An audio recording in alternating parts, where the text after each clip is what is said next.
همشیره. سلام و عرض ادب خدمت شما برادر عزیز. میشه بگوین شما چی مشکل دارین به اوضاع آمدین؟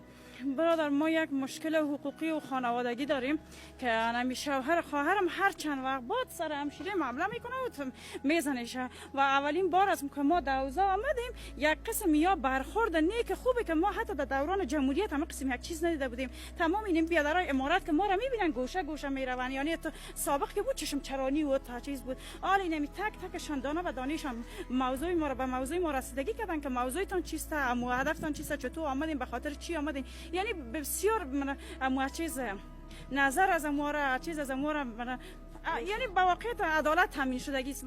کسی که میگه عدالت است که ما دیدم همین جلب گرفتیم، ماجل رفتن نفر گرفتن آوردندش.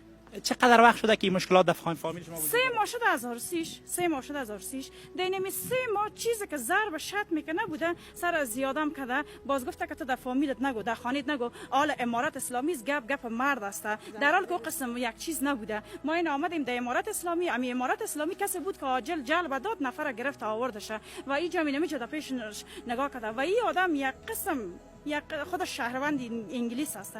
میگم پیش ما هیچ کس سانتن نمیتونه. ما این اماراتی شما یک قسم گپای عجیب غریب میزنه، در حالی که یک بیادرش قتل کرده او فرار کرد رفت ترکیه رفت. حالا خودش هم اینم قسم ایران مونده که از کدام راه باید از فرار کنه.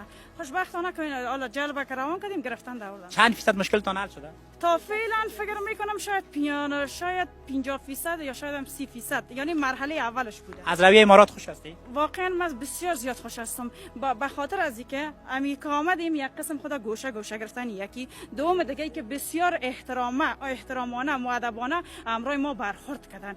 خورد کلانشان از میدان دروازه تا مداخله بسیار رفتار خوب کردن. با امیدی که مشکلتان حل شود بخیر سلامت باشین. تشکر. ما میریم داخل دیگه بعد. تشکر. سلامت باشین از شما. دوستان عزیز قسمی که میبینید همشیره ها خواهرای ما همیشان از امارات روزی هستند و میگن مشکل ما بسیار به شکل خوب حل میشه. در حکومت قبلی که می آمدیم بسیار مشکلات مواجه میشد. خانم‌ها که می آمد